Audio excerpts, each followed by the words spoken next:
So first, by show of hands, how many of you have heard about cloud identity? I know you're all here. How many of you think that G Suite is cloud identity? OK, good. How many of you have heard of the term BeyondCorp? OK, great. And how many of you think that device management is a part of cloud identity? OK, great. OK, I hope you'll find the session today interesting, so we'll see. So we'll cover the following topics this afternoon. We'll start with an overview of cloud identity. We'll go over the various features, talk about the roadmap, go over some exciting demos. Colin will talk about their cloud identity experience and journey at Essence. And we'll tie all this together. And at the end, we will have some time for Q&A. So it's pretty amazing to see how the generation of today has got vastly different expectations from what I had growing up. So technology has come a really long way in the last 20 years. There was a time when my computer at work was a lot better than what I had at home, and my internet connectivity at work was way better than what I had at home. And in fact, I would come to work, and I could only access data within my office boundaries because I knew no better. Today's generation, on the contrary, expects way more flexibility. They want to be able to access data from anywhere, from any device. And the workspace as we know it is going through a massive digital transformation just to support their needs. And you as IT decision makers are at the forefront making all this happen. And identity and access management is front and center of this revolution.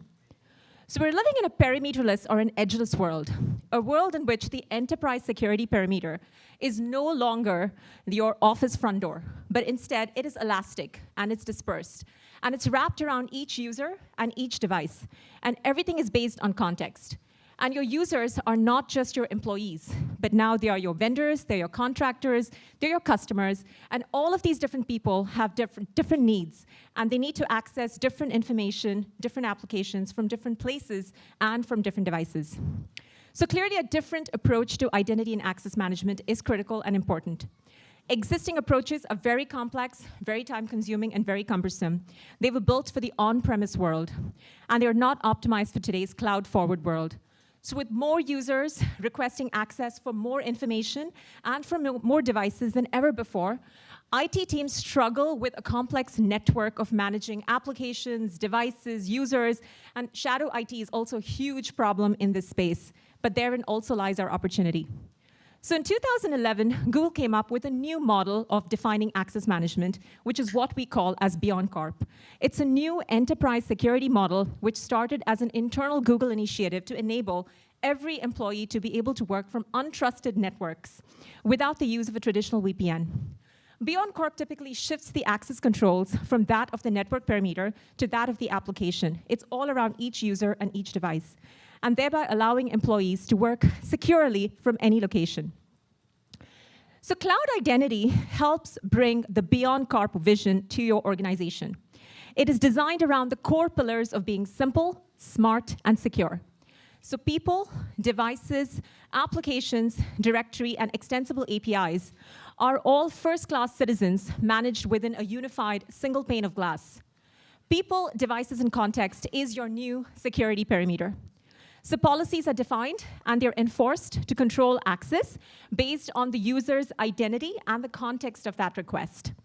So while cloud identity helps you as an organization to move towards the cloud, we also want to make sure we meet the organization where they are in their cloud journey by supporting your on-premise identity and access management systems. So in the next section, we'll talk about some of the key features of cloud identity, and we'll also go over the roadmap. But I want you to remember that cloud identity enjoys the following key differentiators. First and foremost, cloud identity enjoys Google-grade security. You can control access to SaaS applications, enforce strong multi-factor authentication, protect your users and accounts, get automatic protections against hijacking with machine learning data from Google services. And above all, we ensure that everything is simple. It's simple not just for the IT administrator, but also for the end user. And it's about meeting you where you are in your journey. And we believe in supporting your hybrid identity story. So let's first talk about the people. With Cloud Identity, enterprises can automatically provision accounts into Google's Cloud Directory using APIs or using our tool called the Google Cloud Directory Sync. Accounts can also be automatically provisioned into third-party systems using a feature called auto-provisioning, and that ensures both end-user as well as administrator convenience and also has security compliance. Google protects all Cloud Identity accounts against account takeover, compromise, or hijacking through the use of machine learning data from over 8 services with over 1 billion plus 30-day active users. So Cloud Identity offers multiple options to protect user accounts with strong authentication methods, which we call two-step verification.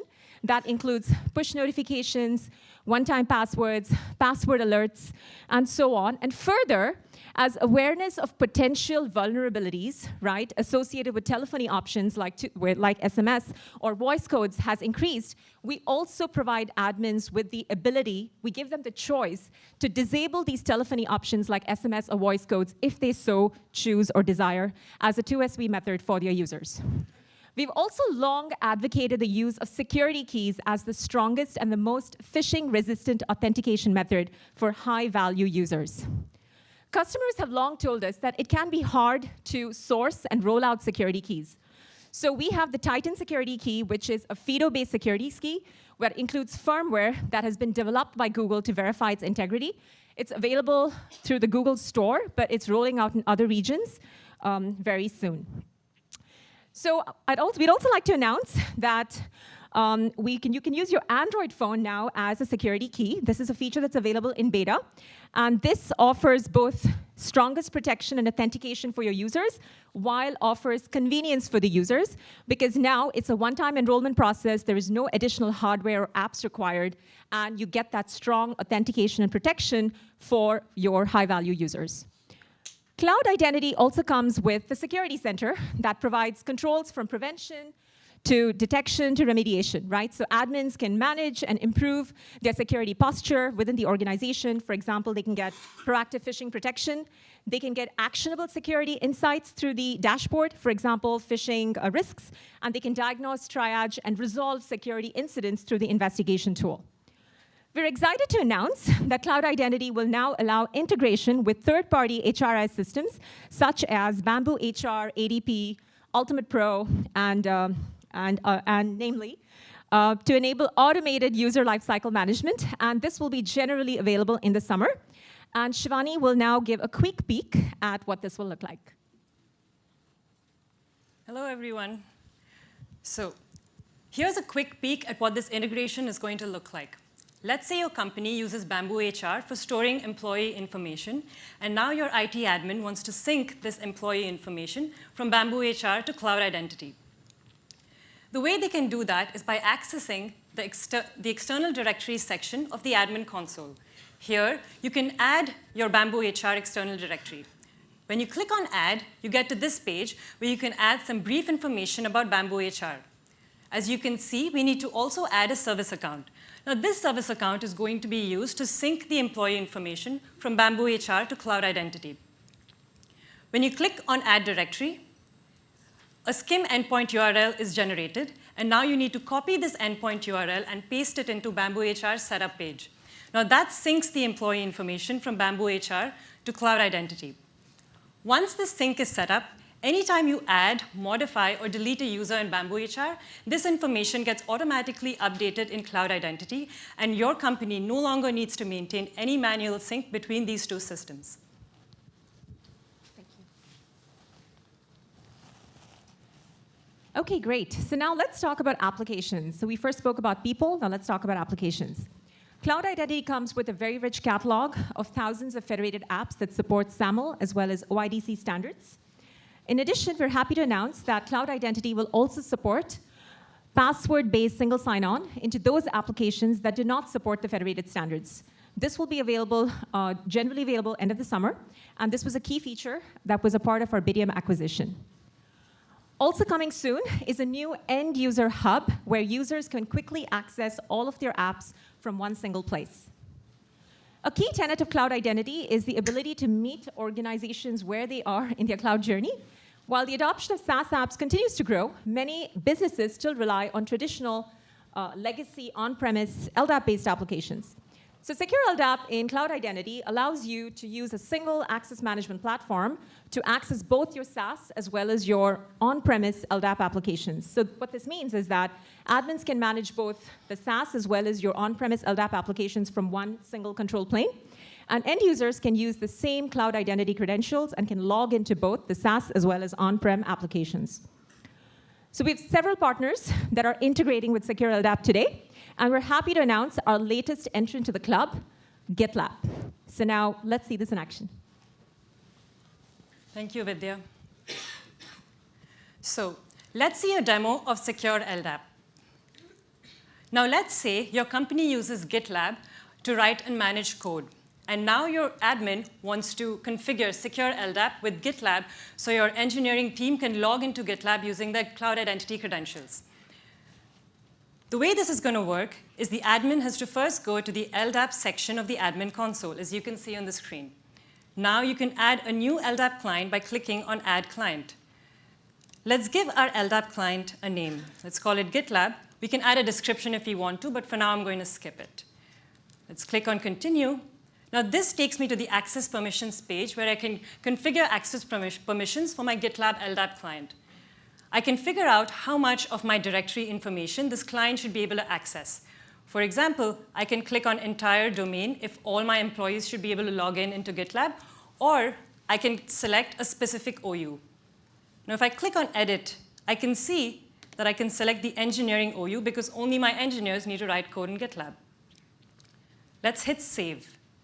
When I scroll down, I can also select what user and group information the client should be able to get access to. Let's click on Add and click on Engineering because the client should only be able to access engineering. Let's allow the client to read group information.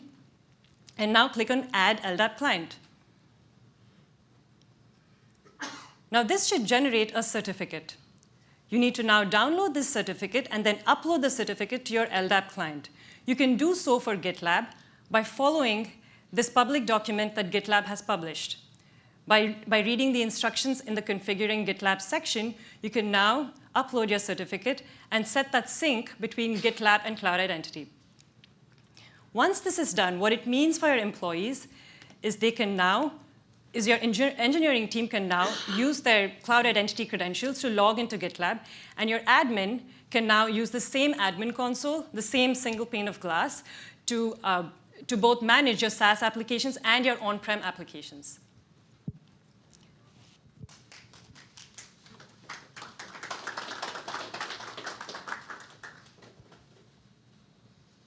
Thanks, Shivani. Now let's talk about devices. So we spoke about people, we spoke about applications, and now let's talk about devices. So cloud identity helps organizations to enforce policies consistently across multiple endpoints, whether it's iOS, Android, or Chrome. We're happy to announce that we now have more than 55 million 30-day devices under management. So admins can enforce screen locks or passcodes to secure devices. They can wipe corporate data on devices, view and search for devices, export details. All of this can be done with basic device management functionality without the need of an installed agent, which is a very powerful functionality to secure your devices while keeping your users productive. Admins can whitelist apps. They can separate your work and personal data, distribute apps. And lastly, admins can audit devices, set up rules to manage these devices at scale. So we spoke about BeyondCorp at the start of the session. BeyondCorp allows a new way of working in a perimeterless or an edgeless world where everything is based on context. It's based on the user's identity and the context of that originating request.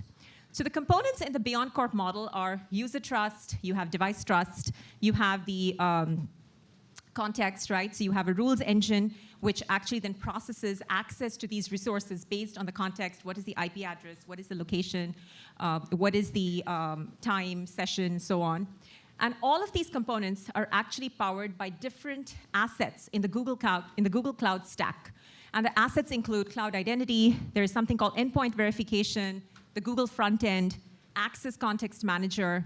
And then you have the different enforcement points, like whether it's Google IAP, there is IAM, cloud identity, VPC service controls, and so on.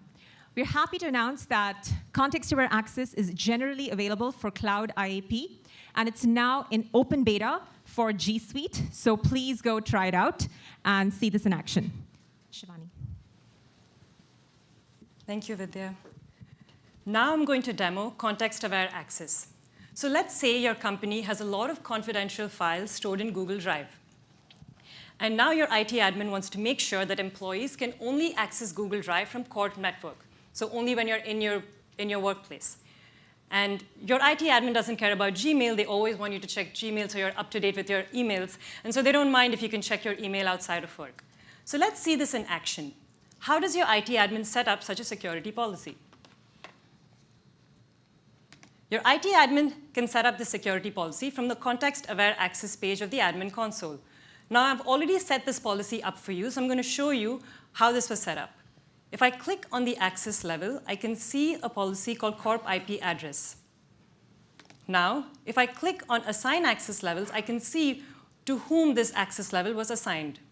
So when I click on this section, I can see that it was assigned to me. Now, I'm present in the legal organization unit. So when I click on the legal organization unit, I can scroll down and see that the corp IP address access level was assigned to Drive and Docs. Now, this means that I won't be able to access Drive and Docs outside of work. However, you can also see that it's not assigned to Gmail. So I should be able to access Gmail outside of work. So let's see this in action. Well, where am I? I'm in a hotel. I'm clearly not in a Google building. So I should be able to access Gmail, but I shouldn't be able to access Drive. So if I try to access Gmail, yay, I can access Gmail. And if I try to access Drive, I shouldn't be able to access Drive. There you see, I don't have access. Now let me walk you through how you can set up more such security policies. You can set up a security policy by going here and then creating a new access level and then assigning that access level in the second section to a specific organization unit, your entire domain, and to a particular application. So let's go ahead and create a new access level. Let's say I'm the IT admin of your organization, and I don't want you to access Google Drive from outside your corp device. So if you're using your personal laptop, I don't want you to be able to access Google Drive from your personal laptop. The way I can do that is by creating a new access level. Let's give it a name, corporate device only. When I click on continue, I can now set up some conditions. When I click on attribute, I want to select device policy because the policy is related to devices. I can click on yes for whether the device should have a password to add more enforcements. I can add other restrictions too, such as I can enforce a minimum Mac OS version or a minimum Chrome OS version. Now, I need to select required under corporate-owned device. I can add other conditions, and they'll all get compounded. But for now, I'll keep it simple. And I'll click on Create Access Level to create this access level. Now I can see that in addition to corp IP address and the other access levels that are here, I have the corporate device only access level created. I can assign this newly created access level to whichever application that I want to assign it to. Let's assign it to me again, because other people are probably demoing with the same customer, so I don't want to break them. And assign it to Drive and Docs. I can compound multiple access levels. So I already have the corp IP address access level assigned to me. I can also click on corporate device only and hit save. So that's how you create new access levels and assign these access levels to whichever organization unit you want to. If you want to assign it to your entire domain, you can click on the entire domain.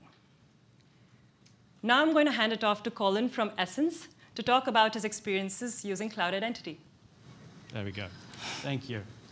I knew there'd be some glitch, and the other glitch you can see, we've got the status bar on the screen, which we can't work out why it's there. But I'm from Essence. I'm Colin McCarthy. I'm the VP for Global IT. I've been with the company for 10 years, 9 years, started in 2010, when it was a lot simpler time, where we just had one office and 60 users, and one app that we would log into with single sign-on with SAML-based application. But I wanted to talk to you about our growth, our journey using G Suite, and how we've been using cloud identity and the context-aware access policy that we've been testing for the last few months and deployed in North America and also recently in London. So Essence, of course, has been a long-time user of Google Apps. We started with Google Apps for Business in 2009, and being very much a cloud-based company, that has allowed us to have a lot of growth, where in the last 9 years we've grown to 19 offices and 1,800 users around the world. We've also deployed a lot of the cloud identity security products that have been released over the last few years, MFA in 2013, and also mobile device management in 2014. A show of hands, how many people have got MFA and mobile device management on their Android and iOS devices? I should see every hand go up. If somebody's hand hasn't gone up, I'm sure you're a little bit embarrassed. If you are using G Suite and Cloud Identity, you certainly should have MFA and also mobile device management deployed across your enterprise. There are obviously a number of challenges that we have with G Suite. G Suite is brilliant. You can access it in any location, on any device, and that's one of the challenges from accessing it from any location and any device. Over the last few years, I've discovered and seen a lot more stringent security requirements coming down from vendors and clients where, in 2011, 2012, maybe if you had a new client, they would ask you 40 security questions. Last year, the security audits that we would get from clients and vendors and other suppliers would have 200 to 400 different security questions. So everybody has a very much a security-focused mindset, and thankfully with cloud identity and context-aware access, you now have the ability to have confidence that you're able to enforce those corporate policies across any device that's accessing your data. One of the barriers for deploying any new security feature is, of course, making it seamless for the end user, because the last thing you want to do is deploy security but then inhibit and make working with your corporate technology more of a hindrance to your end users, because if they don't like that technology or if it requires too much of a disruption on the way that they work, they're naturally going to bypass that and they'll find other ways of working, which is obviously how shadow IT has become such a big corporate problem. So with deploying any new security feature, it's all about making it seamless as possible for the end user. And one of the good things with context-aware access, as it was shown, if it's a corporate-owned machine, you can upload all the serial numbers and take ownership of those machines and apply the policies so that you know that your data is secure, but it doesn't really impact the end user whatsoever. So the challenges that we have solved with cloud identity, with the Bamboo HR and the HRIS integration, we're going to very much be able to streamline our onboarding process and also the offboarding process, making sure that accounts are created at the right time, people have the right access to the right resources, but also when a staff member leaves, you can make sure that their account is automatically deprovisioned.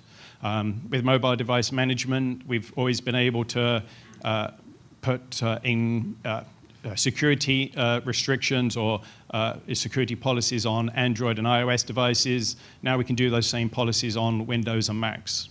And also with the improvement in the account security, we're able to disable phone-based SMS and phone call verification, and then go to the security key type concept of managing the MFA for our users. So some of the scenarios that we've been able to solve or could potentially solve at Essence with context-aware access, and I'm sure this will be the same for many organizations here, is if you do have temporary workers in your organization, you can specify that they can only access applications from corporate machines inside your corporate office. You could also make sure that your full-time employees can only access data from devices that comply with your security policy, which obviously is going to be an encrypted hard disk and a password, and as was shown, potentially a minimal level of OS. It's very likely that we will at some point disallow the use of Windows 7. I only have one user in New York at the moment who's still using Windows 7 at home.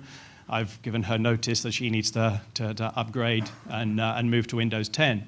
It's the same for any of the Mac OS versions that people might be running with that belief that, oh, Mac OS is secure, I don't need to update my OS from 2014. So you do have the ability to do those OS level restrictions. The other thing you can do is you can also, as the product develops, we're going to be able to do time-based restrictions, so you can make sure that your employees, dependent on their role, are only able to access applications through business hours.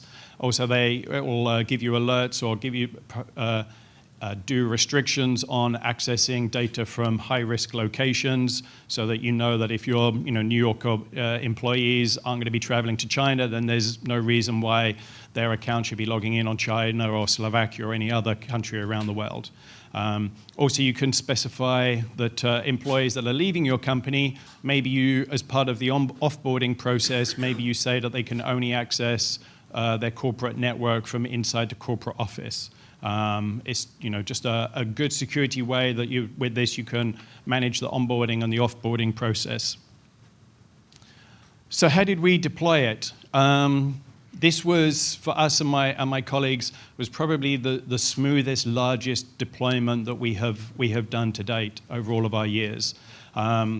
Everybody, I'm assuming, has the ability to push out an application to their corporate-owned devices, whether you're using Jamf or Microsoft Intune. So we pushed out the native helper that's required. I forced the Chrome extension to be installed to everybody's profile. But what we did before we did all of those, I guess the technical side of it, we spent a lot of time on the human side of it and made sure that we had executive buy-in from the COO was on board with the changes that we were going to make. We alerted all of the regional office leads that we were going to be pushing this out to their staff. And then we also did a series of emails or notices on our internal system telling users what was going to happen. And we also educated our support staff and told them, this is the change that we're going to be making. These are probably the issues that you're going to come across. And if you put out a good documentation to your end users about a change, you can probably expect that 10 to 20% of those users aren't going to read or action those documents. So if you have 500 users, your help desk can expect to have between 50 and 100 users having a problems on any particular day. And that's what my poor colleagues in London had on Monday when we enforced context-aware access.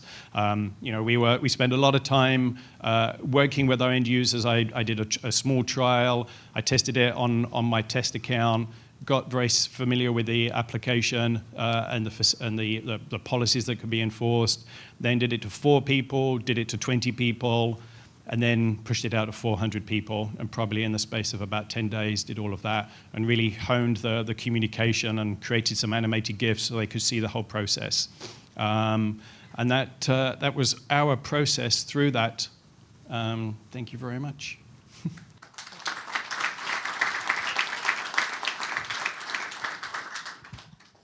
Thank you, Colin.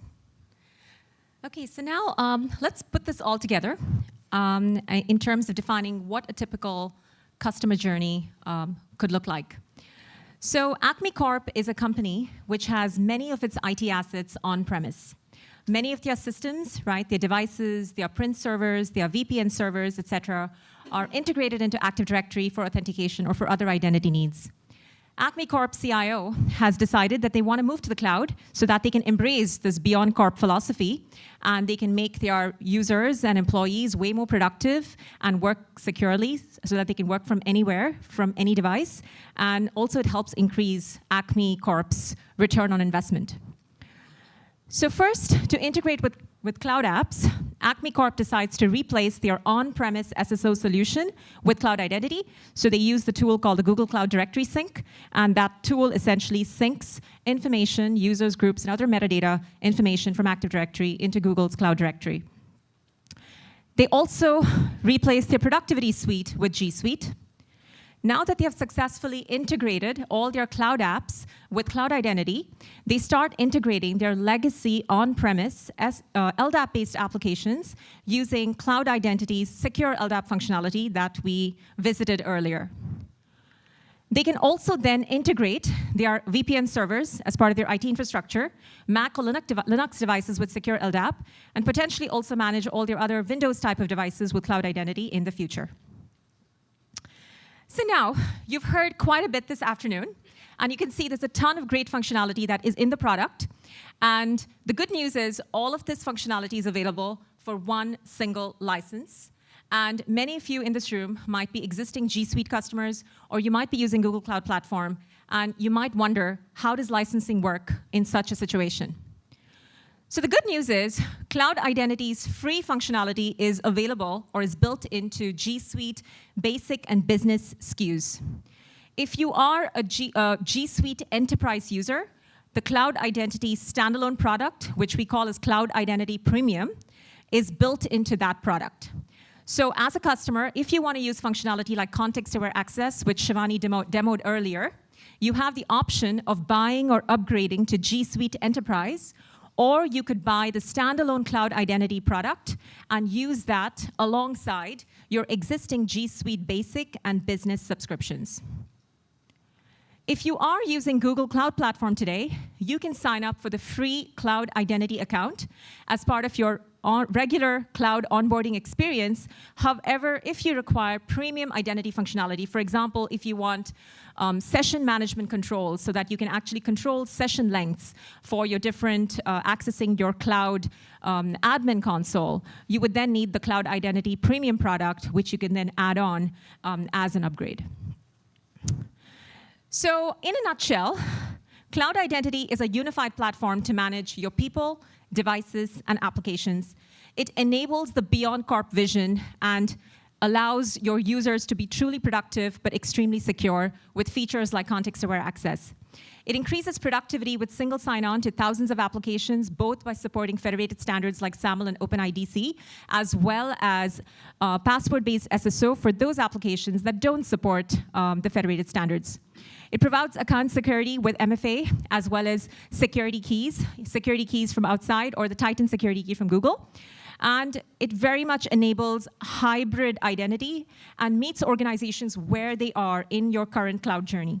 So this is either with the help of tools like Secure LDAP or directory sync tools like the Google Cloud Directory Sync, which syncs information from your on-premise systems to Google's Cloud Directory. And again, all of this is available for a single subscription.